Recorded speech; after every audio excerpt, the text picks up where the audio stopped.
Jeff Barton, your voice in the mortgage industry. Each week on this program, Jeff and his guests share their expertise, personal anecdotes, and the latest industry news to keep you in the loop. Now, to provide you with insight and help you navigate the consistently changing world of real estate lending, here is your host for the Mortgage Voice, Jeff Barton.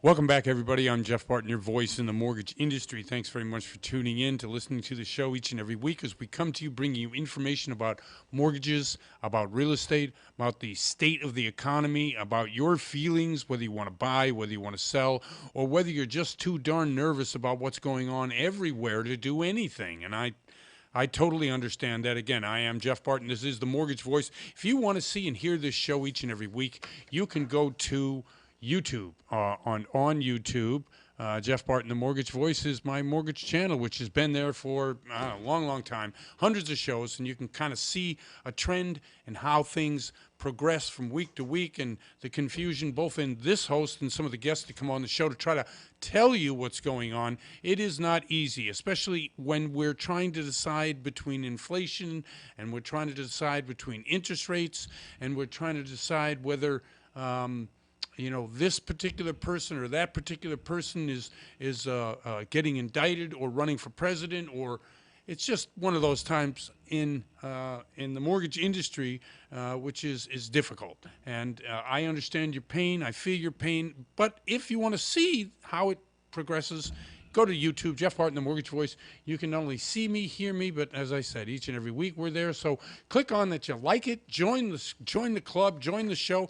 I get several people a week who do sign up. So it's interesting how that whole process works too. I am not a internet person, nor am I somebody who understands the ins and outs of TikTok, Twitter, or whatever they're calling it now. Of course, that sounds ridiculous. I know what they're calling it. They're calling it X. Okay, let's lead off the show. Again, I'm Jeff Barton. This is the Mortgage Voice. X, let's talk about this first. So I get into a Twitter war, X war, a year ago, about the purchase and sale to Elon Musk of Twitter. And it was at the time, something that he was going back and forth with that particular bid, that offer. And I think it was at one time $54 billion. They ended up being $44 billion for it. It was a tremendous platform in its day, and one that the former president made absolutely famous and popular with his continued use of the platform, so much so that when he got banned from the platform, he started his own, right? Truth Social. Everybody knows what that is. So we see recently, last couple of days, now Elon Musk is a very influential figure in many different circles, and he's an enigma to some, and he's a hero to others.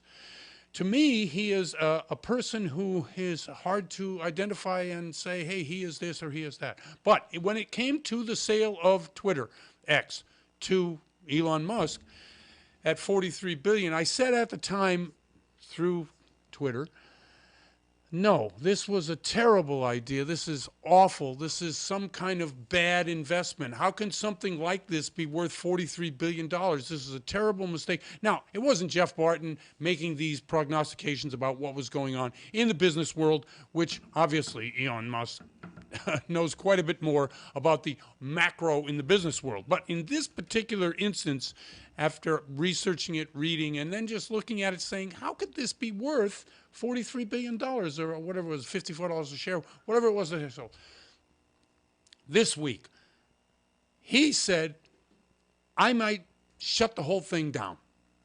That's what Elon Musk said about X, formerly Twitter. Think about that for a second. Now, you're driving around or you're listening to somehow, whether it's on the internet or whether it's through your car radio, as I said, driving around, figuring out how you're going to conquer 17% inflation over the last 2 years, right? That's what it is. And these are some of the things that when people say, oh, inflation's down, no, it's not down. What it is it has stopped the forward progress to the rate that it was going. But if you think about food costs and energy costs and, college tuition costs and all the things that make life, why you got to go to work each day, it's difficult because things cost more now. But think about that. Guy who pays $54 billion says I might just chuck the whole thing, right? I mean, who can do that? Obviously, Elon Musk can. Again, on the Elon Musk train right now. It is his Tesla car company. Cybertruck is out finally. Big gaps in the side panels aside. It looks to be one of those moves that is going to push Tesla back above $1 trillion company, $1 trillion valuation. Think about that for a second. Now, there was a graph back in the day when we were thinking $1 billion. No one had ever heard of that number. Now we're throwing trillions around like, of course, it's an everyday thing, which it's not. But they did to see what the difference between $1 million, which was, if you piled dollar bills on top of one another to the top of the Empire State Building. Again, I'm dating myself. For those of you who don't know, the Empire State Building is this big, tall building in New York City. It was, for the longest time, the most iconic, tall thing in the world.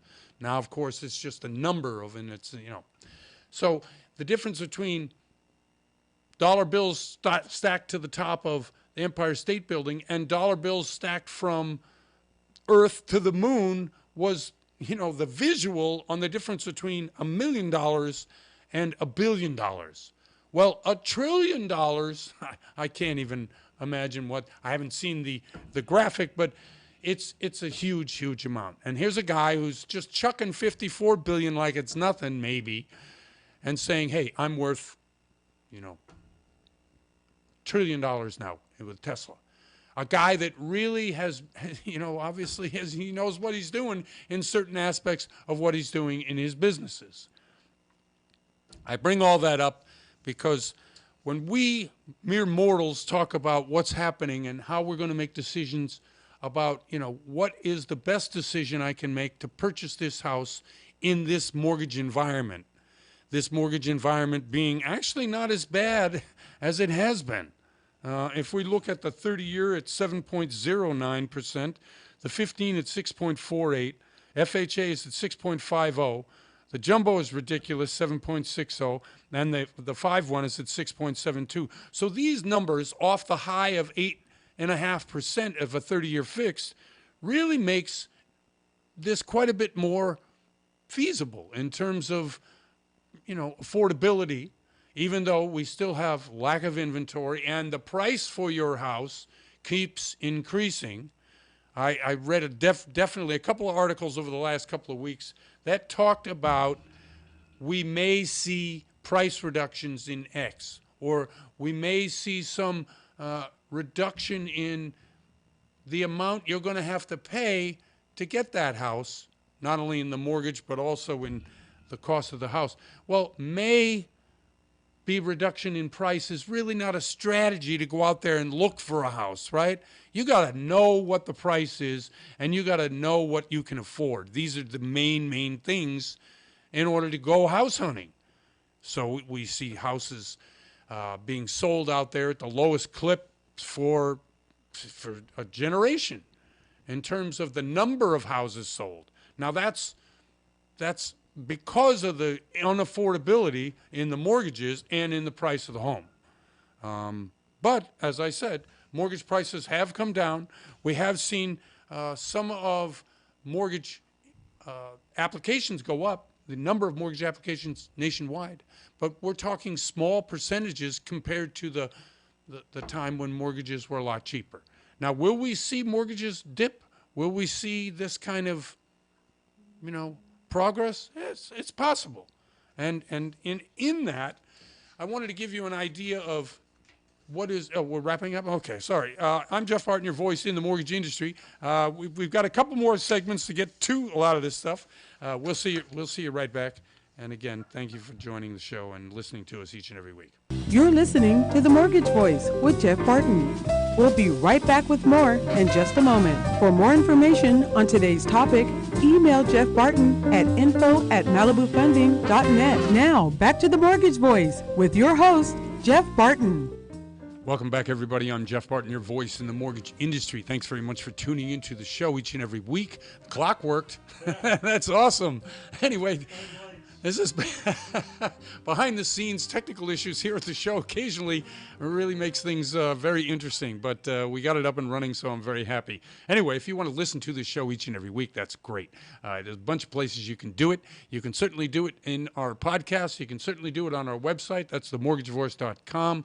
You can do it on YouTube. Jeff Barton, the Mortgage Voice on YouTube. Do you have those podcasting sites that they can go to, Darryl? Sure do, Jeff. It's Apple Podcast, Google Music Play, Spotify, Spreaker, Stitcher, iHeartMedia, Radio.com, YouTube, and Podclips.io. Okay. And themortgagevoice.com. Excellent. Thank you. Podclips.io, great place to centralize all your podcasting needs. If you need more than just me to listen to each and every week, great place to listen. A lot of different topics, a lot of different great people who are on there who can podcast way better than me. Anyway, podclips.io, great place. Go to it, find your podcasting needs. Again, I am Jeff Barton. This is The Mortgage Voice, and thank you for tuning in. With us now is Julie Peisner. Now, Julie comes to us occasionally, once, twice, a quarter possibly, and talks about what's happening up in the Bay Area, up in Central California in terms of real estate. She's an experienced, great realtor for that area, and we always like to go to it because San Francisco is kind of a focus for real estate of many reasons. Anyway, Julie joins us now. Julie, how are you? I'm well, thank you. Okay. That sounds very ominous. Very okay. Are you? I have nothing to hide. I am well. Okay, excellent, very good. Now the holidays are upon us. You got a growing or a big family, and how's that going to go for you this year? You know what? I'm trying to get ahead of it. Mm-hmm. I am actually this year trying to plan out my holidays and not get overwhelmed, which is a big feat in and of itself. But we've got 3 weeks before the kids get out of school. Yep. And then we're off to the mountains for a couple of weeks. And so, yeah, we're planning, still doing the end of the year kind of holiday madness and business planning and all that. So okay, good. You brought exciting. It up. Business planning, great idea. Okay, so the city itself. Yeah. Now, first off, you work in two different areas and have, since the pandemic, broadened your reach in terms of your real estate expertise and what you do and how you service your clients. Could you just lay out for the people who are listening those particular areas, and then I'll ask my question.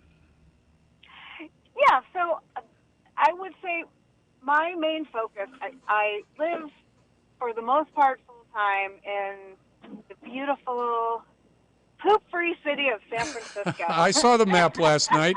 Yeah, wonderful. Jeez. Right? As much as DeSantis wants to, literally... No, don't say poo-poo it. No, don't say that. No. But I've lived in San Francisco for, going on, I think, 25 years. Right. Or more. And I have been a realtor here for 20. I work for Sotheby's International Realty in San Francisco. My main focus is the city and slightly beyond that. But I do have an amazing referral network that spans the globe, really, which is kind of part of the reason why I moved over to the Sotheby's from a local boutique firm. We own a home in North Tahoe, and so I sometimes do a little business there because we ended up spending much of the pandemic there as well. And that market is a very interesting market, too, that has, much like many other markets, has, been affected by interest rates and whatnot. Because it's mostly a second home market, I think it's probably slowed down a little bit more so than the city. But that's kind of mostly what I do now. And I know that you and everyone else who's in real estate this past year has probably experienced much of the same kind of slowdown and sluggishness that we have. Yeah, we have. And so that's interesting. Let me just jump in there and say, hey, look, we often look towards metropolitan areas in big states, big cities, to see what's happening real estate everywhere. I mean, if real estate is good, then your economy is probably doing okay and the people are probably happy. But we haven't had that for a while. And one of the reasons San Francisco always is of interest to me because it nationally has always been the poster child for what's wrong with democratic cities in the U.S. And the feces problem and the homeless problem and the thefts and the thing. What is the real story about not only that, and I know real estate prices haven't come down either, so that tells you something about what's happening. No. Not much, No. yeah. And, of course, like a lot of the, listen, I live in the city, so Right. I do, like, there is no denying that there are issues, but there are not issues that any other big metropolitan city is without. So, sure, we have a homeless problem, we have, drug problems, but they're not as prevalent as most of, the media, Right. especially the, Fox News would like to think it is. I mean, there are, and I think because of the pandemic and it's, there are still areas all over the place that are still slow to return just because of the whole change in, work from home, which has affected not only just, the Bay Area, but many, many cities. Right. And so we're still, kind of struggling with what to do with the office space and how you really can't convert it that easily, even though it would be great to convert it to homes, but it's not so simple as it looks. No, it's not. But we do. I think that all of the AI buzz has really helped in terms of getting people back into the city, into offices. There is an excitement around AI now that is bringing people back, and a lot of the fun neighborhoods are thriving again, and people are out and about, and it's not as depressing as a lot of people make it out to be. We just had that huge APEC conference here Right. a couple of weeks ago, and nobody was murdered. So That's always a positive, I think, for business Right? when people on the street are still there when you when you need to see them. Well, I agree with that in terms of both how things are presented and what people say about it. San Francisco real estate prices, what is a hot market? Where is the market right now up there? So here's the thing about the market, and I have had this conversation many times, especially with buyers, is for a while, I mean, we have seen interest rates tick up all year long. Yep. And there has really been just this impasse between sellers and buyers where sellers don't want to sell if they don't need to, or, because no one wants to get rid of their 2.85 interest rates. We know that. Buyers are still thinking that prices are going to go down or that, it will get worse. And the problem is it's not happening because there's just no inventory for them. Yep. And then when there is inventory, you'd be surprised that the good stuff still gets kind of bid up. And if you look at the median price, it really hasn't budged that much. It hasn't gone up like it had been over the past several years, but it also hasn't really gone down. So, so what I tell buyers in this market is if you can, stomach a higher interest rate for the next year, maybe, you have leverage now. Like, you can still negotiate, and maybe it's not just price, maybe it's other terms, but now is really the time to negotiate when you have the leverage, because once interest rates go down, even if they're still in the sixes, it will start to get competitive again, and then you lose your leverage. Right. It is a frustrating thing. Now, you talked a little about negotiating. How are we going to negotiate commissions in the future with buyers, given the lawsuit that's out there? Still a very new and hot topic. I work for Sotheby's, which is the parent company is Anywhere Real Estate, who settled out of that case. Yes, they did. So, Bigly, as our ex-president used to say. Yes, they did. Which is pretty funny because when the news first came out, and we thought that settlement was just bonkers. Right. But then when you see what they are getting, I mean, who knows what will end up. I mean, obviously it's going to go up for appeal, and it will take a long time. But As of right now, nothing has really changed. We are still required to be members of the San Francisco Association of Realtors, Right. which is by default automatically a member of NAR. So nothing really has changed. And I know that a lot of people are thinking like, oh, great, now we don't have to have, we don't have to pay all this commission, or, buyers can go straight to the listing agent. The problem with that is, what listing agent is going to take on, both sides of a transaction for a low commission? It's really difficult to do. You have to go into a place of kind of neutrality, which doesn't help either party. You can't fight for the seller when you're also representing the buyer. So it's a very interesting topic. I think, what we've talked about a lot in our office is having buyer-broker agreements more now than we used to. Yep. And really educating the buyers on why you need a buyer's agent. Going to the listing agent may not actually be in your favor.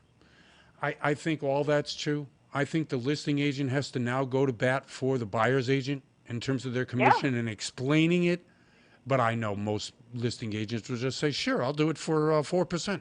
Right. I want the money, because this is a greedy business, regardless of how we all paint ourselves as these angels through NAR or whatever the code of ethics is. It's just, it's a quagmire to me. I agree, and I think it'll suss out some, people who think like, oh, real estate's such an easy, business to get into, and you can make tons of money. Right, right. No, the new generation. Yeah, right, exactly. Listen, I'm up against it. Could you let people know how to get in touch with you for someone who's excellent up there in the Bay Area and obviously out in, South Tahoe? Is that what you said? North Tahoe. No, of course, north, exactly. Who wants to live in South Tahoe? No, not me. Yes, please, if you could just let people know how they can get in touch with you, that'd be great. So the easiest way is to just text me. Great. 415-823-0824. You can also just Google my name, Julie Peisner, and a million things will come up. Excellent. Oh, that's perfect. Julie, thank you very much. Always love talking to you. It's exciting, and we always run out of time. So thank you once again for coming on the show. Next time it has to be longer. I know. We should do a podcast rather than the radio interview. That's we really should. That'd be fun. Okay. Thanks, Julie. Thanks for coming on, and happy holidays to you. Right. You too. All right. Bye. I'm Jeff Barton, your voice in the mortgage industry, and we'll be right back. You're listening to The Mortgage Voice with Jeff Barton. We'll be right back with more in just a moment. For more information on today's topic, email Jeff Barton at info@malibufunding.net. Now, back to The Mortgage Voice with your host, Jeff Barton. Welcome back, everybody. I'm Jeff Barton, your voice in the mortgage industry. Thanks very much for tuning into the show, for listening to us today. Each and every week, we come to you via the radio waves at KCAA in the Inland Empire, the IE.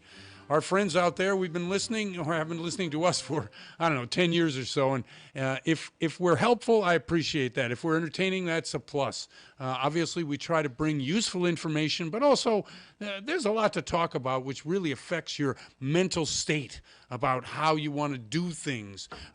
Big decisions like, you're buying a house, buying a car, sending kids to college. Long-term or short-term financial commitments are something that, is going to occupy most families for a good long time. So taking your time to be able to make those decisions really is important to your mental state of mind when you're approaching the situation. So I put together a list, and this is by no means all-inclusive. It's by no means, the list, but it is a list. And the list itself is going to show you where I am in terms of facing the marketplace today and the confusing data that comes at us all the time. Well, and I'm not even talking political data.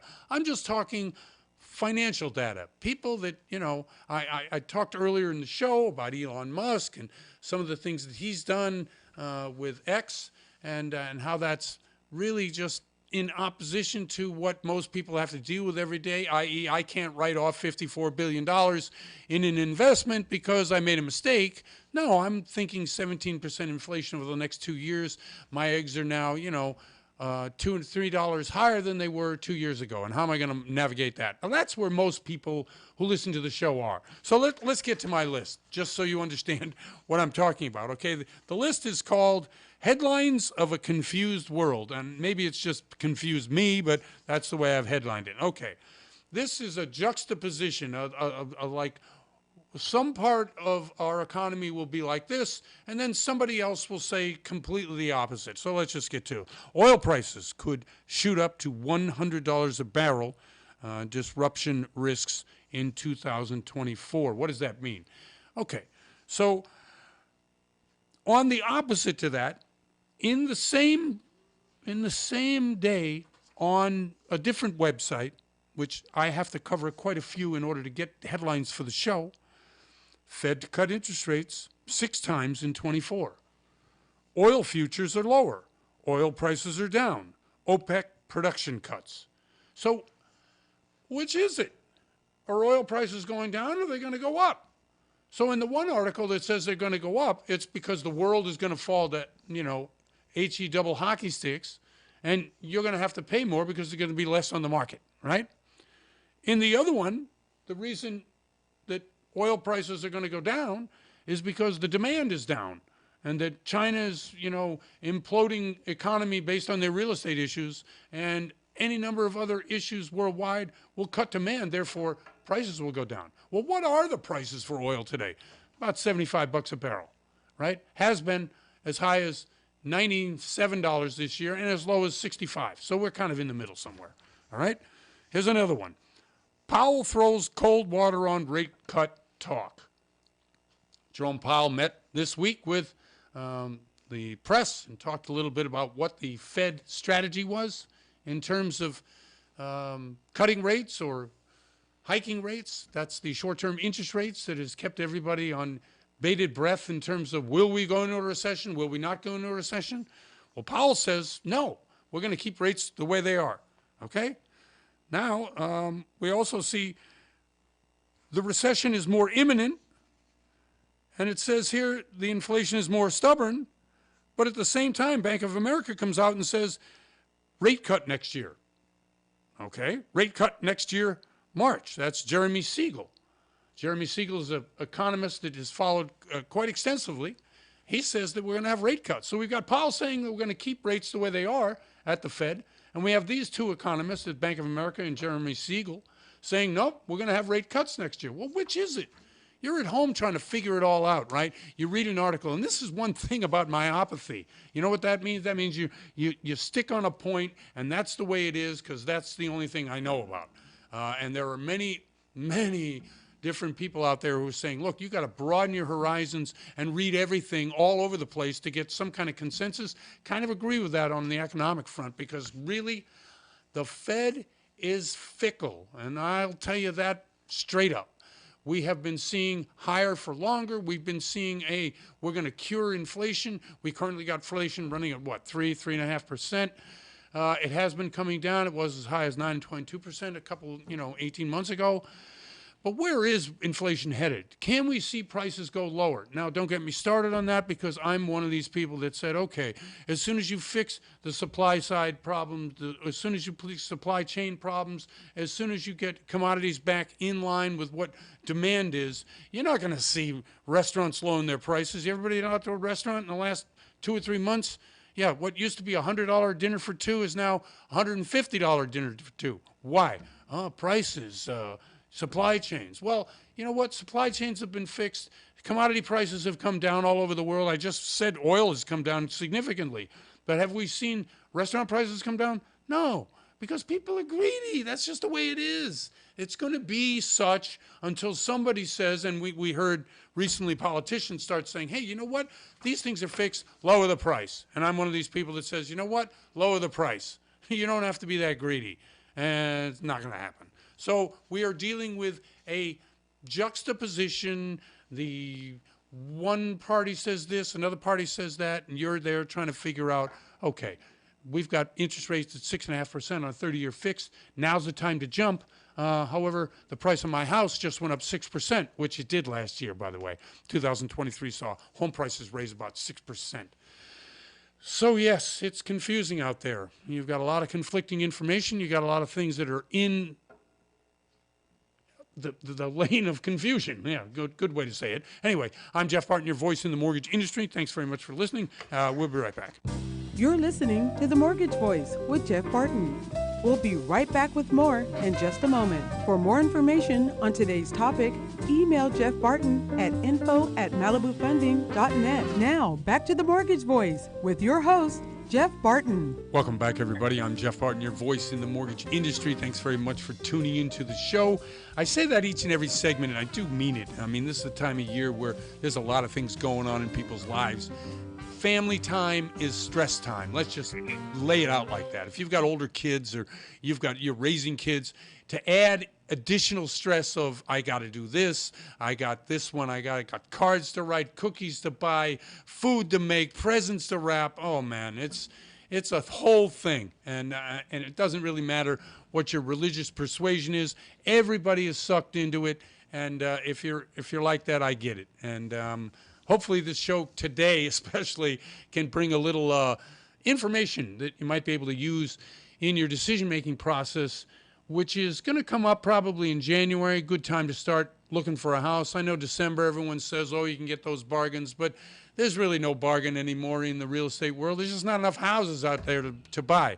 To bring some clarity to the mortgage side of the business is Charles Giscombe, who's been to this show as our local expert for years. He does business all over the country, and he works for United Wholesale Financial. Was it United Wholesale? No, it's United Security Financial. Sorry about that. Okay. Out in Utah, and he joins us now. Charles, thanks very much for joining us. Jeff, thanks for having me. Appreciate being on here as always. No, thank you very much. Okay, we've got a ever-changing mortgage market. Rates have come down a little bit, which is pretty good. We've seen some mortgage application go up last week. Obviously, when the rates come down, people want to jump in before it's too late. How are you seeing things, and what do you see as the end result in the next 30, 60 days as to where we're going on the low end of the mortgage rates? Absolutely, Jeff. I see, everybody's getting excited. I see a little bit of a buzz for the interest rates going down. Yeah. The funny thing is that, everybody says, oh, they're really going to go down to the bottom. Well, no, hold your horses. You know what I'm saying? Yeah, I do know what you're saying. I agree. Hold your horses. At the end of the day, I tell everybody, when there is some, societal extreme situations that occur, like elections and different stuff, that's when you're going to really see exactly what we're going to do. But right now, it's a interesting and a much welcome little boost to show that the interest rates have gone down. So you have peaking some more interest in individuals. A lot of people will jump in, and a lot of people will sit still and say, hey, let's see what it really does. Is it really going to go back down? So I'm seeing some more action in the business, but I also see a little bit of hesitancy because people are just waiting to see if we're going to stay here, go down, or if we're going to spike back up. I always try to tell people, look, quarter point here and there is really not going to make a big difference. But like you just said, whether it's real estate prices or the mortgage rate, people just are hesitant and they don't want to make the jump when we all know that real estate's the name of the game in most markets. If you get in at at a reasonable price, that you're not looking to get in at the best price. I think Charles Munger, who just died recently, which I don't know, you Berkshire Hathaway fan or not, but it was interesting because he said when what's his name, Warren Buffett was talking about him, he said Charles turned me around when he said, look, I used to look for these bargain prices and get in there and get the best price. And Munger said, no. What you want to do is find value in what you're buying at a reasonable price. And I think that really applies in the real estate market right now. Jeff, I am 100% with that. I completely believe in that. Value. That's the key. Mm-hmm. There's no magic tricks or there's no mystical, magical interest rates that are going to pop out of the sky. Nothing's going to change right away. The next day you wake up and now all of a sudden it's different. And no, what you have to do is you have to think, what am I buying? What value does it have and will it hold? If it will increase, obviously we're happy. The worst case scenario, you hold your value. That's the most important thing.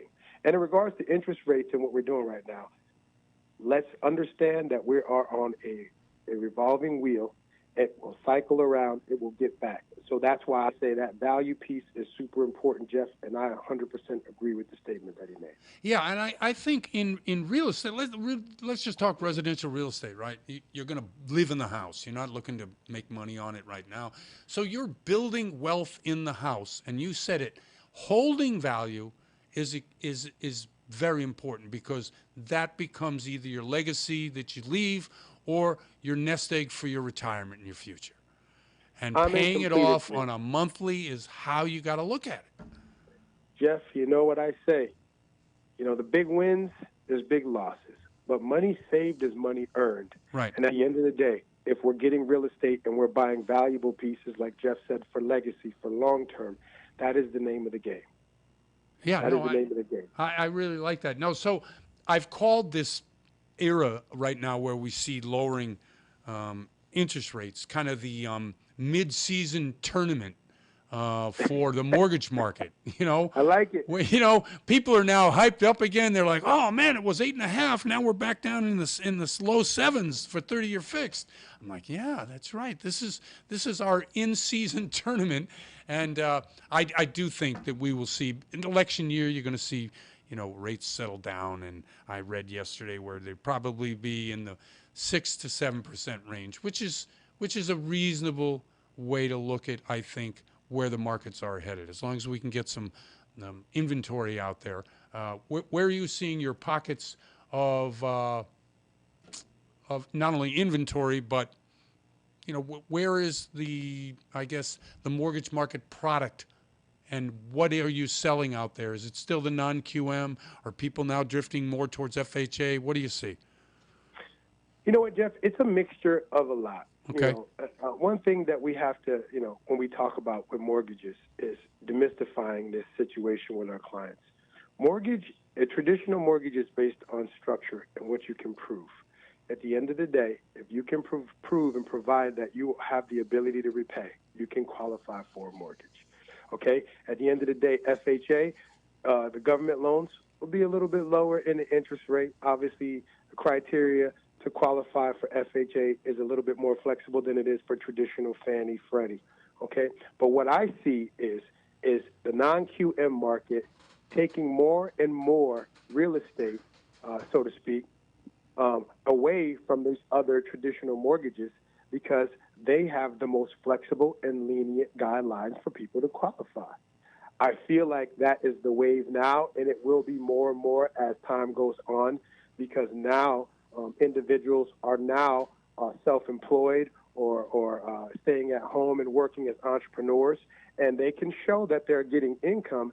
They just may not be able to show their tax returns because in business, in taxes, you write things off and your income's not going to be as high. At the end of the day, if you don't have to provide that documentation, still get yourself into a decent interest rate loan, and now you're in there, there's other different things that these non-QM loans can do that the traditional mortgages can't do to offset the interest rates that we're not normally used to.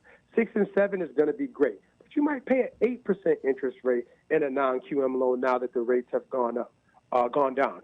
But at least you can do things like a 40-year loan, Jeff, which will take you to an additional 120 months on a term that will lower that payment to get you into that 5 or 6% check writing range that you've been used to from the previous all-time low years.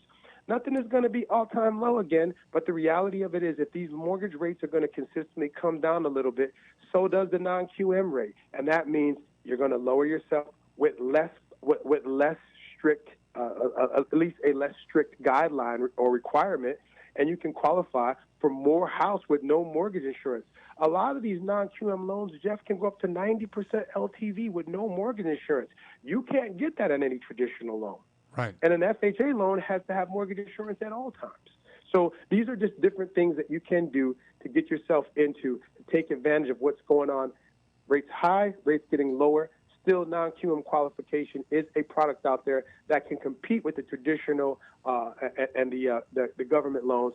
Obviously, the LTVs are higher with those traditional mortgages, but guess what? You have to provide a lot more documentation. Hey, I appreciate that, and I agree with you. I like the non-QM, and I like it as a filler for loans that you might not necessarily be able to get in the conventional or the Govy type loans. It fills a need. And most people say, hey, is this like, the old days? I said, no, this is not like, these are really legit loans. And all of these usually carry with them credit scores, above 680, 700, most of them. So, Absolutely. yeah. Hey, listen, we're up against it. Shout out your phone number. Let people know how they can get in touch with you. One of the great loan officers out there. Thank you, Jeff. Sure. Hey, you can reach me at that good Las Vegas 702-328-5191. Again, 702-328-5191. If you want to email me, you can email me at cgiscombe@usfwholesale.net. Again, that's cgiscombe@usfwholesale.net. Excellent. Charles, thank you very much for coming on the show. Always appreciate it. You're the best. Jeff, thanks for having me always, man. Sure, excellent. That's Charles Giscombe from USF, United Security Financial. I'm Jeff Barton, your voice in the mortgage industry. Be right back. You're listening to The Mortgage Voice with Jeff Barton. We'll be right back with more in just a moment. For more information on today's topic, email Jeff Barton at info@malibufunding.net. Now, back to The Mortgage Voice with your host, Jeff Barton. Welcome back, everybody. I'm Jeff Barton, your voice in the mortgage industry. Thanks very much for tuning into the show, listening to us on a weekly basis. Each and every week we come to you through KCAA, and that's our tower, our station, our shining light on the hill, as Reagan used to say. And I really appreciate the efforts that they put together for us, Fred and Mark and all the people down there. Thank you very much. They bring us to you in the IE and the San Bernardino Riverside area. Certainly we reach out to Palm Springs, some Indio up 15, down the 15, out to 10, some parts of LA and Orange counties as well. We have a pretty broad and wide audience, and again, they're very appreciative, and the audience always grows, as is evidenced by my online presence, which is either YouTube or the podcast that we have, or our website, which is themortgagevoice.com. Anyway, I'm Jeff Barton. This is The Mortgage Voice. We talk a lot about the different types of loan products, whether it be non-QM or traditional government loans, hard money. There are a lot of different ways that you can go. Some of the things that we need to do more of is to describe what exactly the criteria is, and why, when we talk about, hey, lending is getting tighter, what do we actually mean? Does that mean that, there's less money? Does that mean that credit score requirements have gone up? So I wanted to get into that today on this particular segment, just so there's a nuts and bolts approach to your particular search for either a lender or a product, or at least knowledgeable enough to be able to talk to somebody about what is required, why it's required. Well, maybe not why it's required. I mean, sometimes we're not quite sure why these things are required, in that there are many different ways by which a underwriter looks at a file.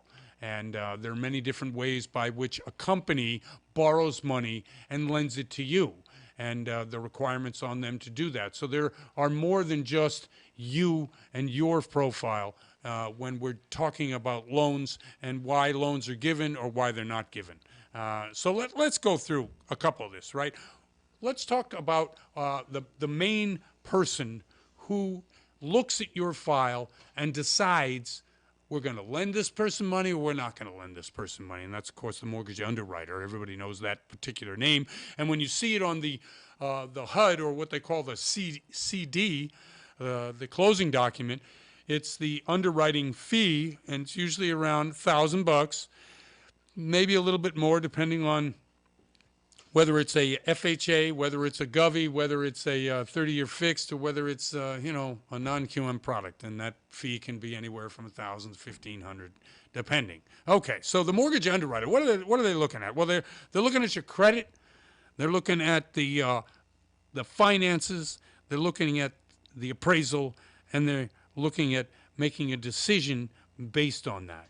So in breaking this down, it sounds, well, that doesn't sound too bad, but there's so many different elements that go into your credit. What are they looking at? Okay, so you know about your credit report, the 3 credit reporting agencies that deliver to your lender or the person making the credit decision on you, the 3 main credit report bureaus giving your FICO score. And everybody says, what's your FICO score? My FICO score's got to be X and Y. Well, sometimes that is not the determining factor for credit. It just isn't. A lot of times this revolving credit, a lot of times medical bills that have brought your credit down. Sometimes there's payments of sorts to different, like your student loan debt. A lot of these things don't factor in to your credit decision on getting a loan, but they may factor into your credit score. So your credit score itself has components to it that really you need to go over with your mortgage broker, your mortgage banker, the person you're talking to, your lender. They're the people that are going to help you develop a credit, what they call a credit profile. And that profile is usually based on 18 to 24 months of payments. The last 18 to 24 months of payments, not the previous 19 years. No, just the immediate credit parameters around when this credit decision is going to be made, which, as I said, is 18 to 24 months, and where you've been in your payment history on those things, and you minus out things like your student loan, and you minus out things like medical bills or medical bankruptcies or other things like that. So it's interesting, but anyway, that's one of the things and then they examine your finances. This may be the most important part for me. Your credit you have to build over time, so that's something you can take care of. But how you present yourself to the underwriter, what does that mean? I have a job, here's my pay. I have bills, here are my bills. I have some investments, here's my investments. I have some savings, here's my savings. And here's, that's it. I get these things. Well, depending on that way that you go, you're about ready to get a loan. You want to be able to get the best rate possible in that loan, because the lower the rate, the more money you can spend on the house, or the more money you can spend on the payment. That's very important. So your credit score is important for the score, and also your finances are important. If you are somebody who is making a ton of dough, making $250,000 a year, but you're spending $300,000 a year, and that is all part of the write-offs, so you don't have to show income, well, that's not good for your financial condition. You have to have an understanding well before you get in front of the mortgage, the underwriter, as to what you're trying to present to them. You want to make sure that you're presenting to them not only the good credit scores we talked about, but a financial condition that says, hey, I'm doing well. I have a certain amount of money that I'm paying towards my bills, but this larger amount of money I'm able to save. And however I do my savings, whether it's through your tax-free, tax-exempt type savings, the Roth IRA or a straightforward IRA, whether you have money given to you by your employer in some kind of profit sharing or some kind of long-term retirement account, how you're fixed in terms of your investments, whether you're investing in real estate, whether you're investing in the stock market, whether you're investing in something that you know is both conservative but yielding a return that every year you can say, this is what I'm going to make. Because you got this loan that you're going to have for 30 years, right? Even though everybody knows nobody holds on to a loan for 30 years. The bank looks at it like, okay, can you pay this for 30 years? And that's an important consideration when you're looking at how you set yourself up. So you got to come to the mortgage underwriter with this all figured out. Now, how are you going to figure that out? I would say a good 6, 8 months, 9 months, maybe even a year before you decide to get into the market. You got to set yourself up for the best financial condition that you're going to present to the mortgage underwriter. Now, if it sounds like it's a job in and of itself doing a couple of these things, you're right, it is. But if you're considering about the amount of investment you're going to be making in this end result, your house, it's extremely important, because after 10, 15, 20 years, you're going to have a huge amount of equity lined up in this house. So it really, really benefits you to prepare yourself for the best possible presentation to that mortgage underwriter. And the appraisal, of course, well, you can't do anything about that. This is hands off and arm's length. This is how appraisals are done. They're ordered by your particular lender, and that lender has to go through a number of processes, so they're not involved in the decision-making processes as well. So these three things are ultimately the way that the mortgage underwriter is going to make their decision.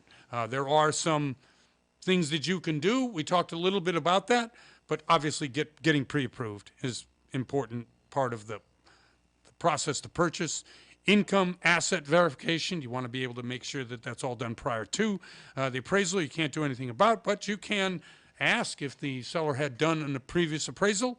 The title search, important. Obviously, you want to make sure that your title is that you own the property outright when you purchase it, and that's all part of your title search.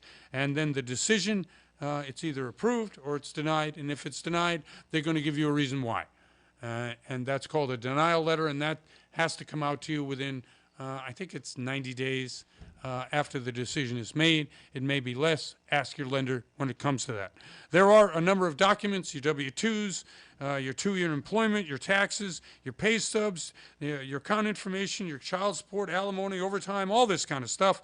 And again, get your credit in shape. Anyway, this is my overview of what the underwriting process is and looks for. I hope it was helpful. I'm Jeff Barton, your voice in the mortgage industry. We will see you next time.